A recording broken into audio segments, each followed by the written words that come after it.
to Storytime with Camelia Kunjochaya, where everyday life turns into extraordinary tales and the ordinary becomes magical.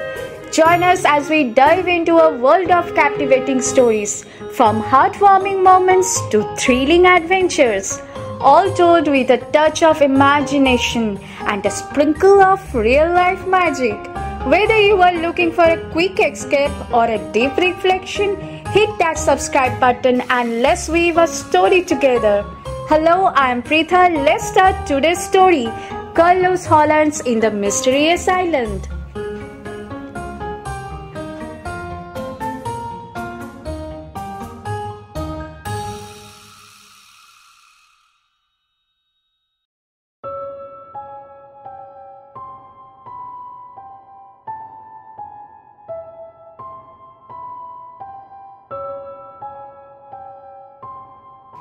In 1892, August 15, Carlos Hollands was born.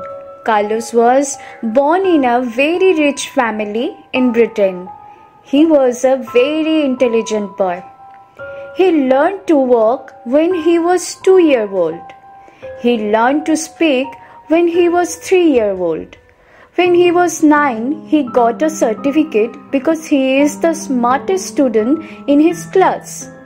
Despite him being very intelligent, he liked to explore new places and his dream was to be an explorer, but his father wanted him to be a businessman. When Carlos came back from school with the certificate, his father said, "Hello there, Mr. Little Hollands. It appears that you are very smart. Won't you like to become a great businessman like your father?" Carlos replied, "I would like to apologize for my inconvenience, but I always dream of being an explorer." His father replied with a sweet smile, "That's great. You can be an explorer, but you have to study a lot." Carlos replied, "Okay, my father." Carlos made new friends who also liked exploring. Their names were Ben, Justin, and Nicholas. They called Carlos Carl for short. In 1924, when Carlos turned 32, he and his friends were great explorers. They always risked their life to explore islands to see if they are safe or not. One day, Carlos was reading the newspaper. He saw an article that said a strange island from the sea. Carlos and his team were informed. They took a boat and quickly sailed off to the mysterious island. They stopped near a mud hut, painted at some fish-type creatures in the mud, and said, "What are these?" Justin replied, "Those are called mudskipper." Ben replied, "Oh." They continued walking in the jungle. Then they saw a black-crowned night heron in a tree. Carlos said, "Look at the bird." Everyone said, "Wow." Then they kept walking. Then Ben suddenly felt a presence. He said, "Guys, I don't feel so good." Then they turned and see an alligator ready to make them its dinner.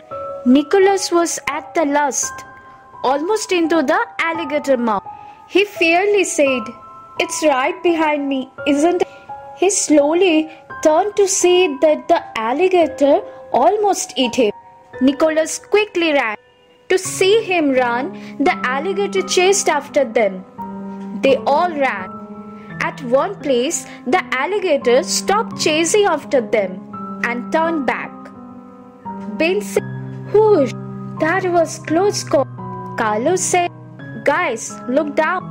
They looked down to see that they aren't sinking in quicksand.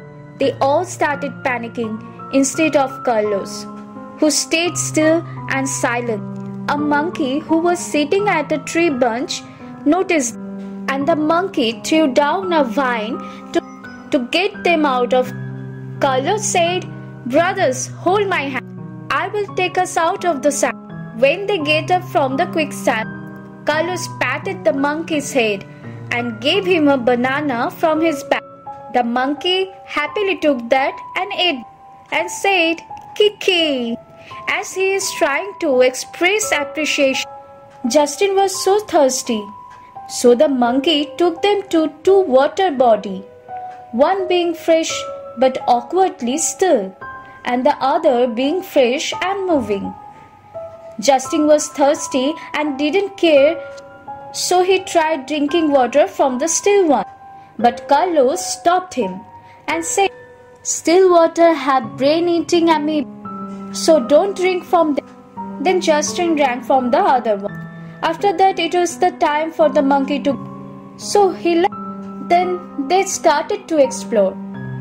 Suddenly, they came across a hill. They climbed it and saw a temple. They went to the top and saw a secret pathway. They entered it and fell into the dark underground. There were monkey doors. There were many doors. Carlos kicked the middle one. They faced many traps but finally came to the end. They saw a treasure box. They found a treasure box full of gold coins, jewels and gems. Eventually, they found a treasure box full of gold coins, jewels and gems. They took it and left the island. After so many years, Carlos is reminiscing his old spine-chilling experience.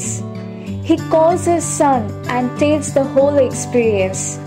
His son becomes so proud of his father after listening such a fortitude adventurous story experienced by his father.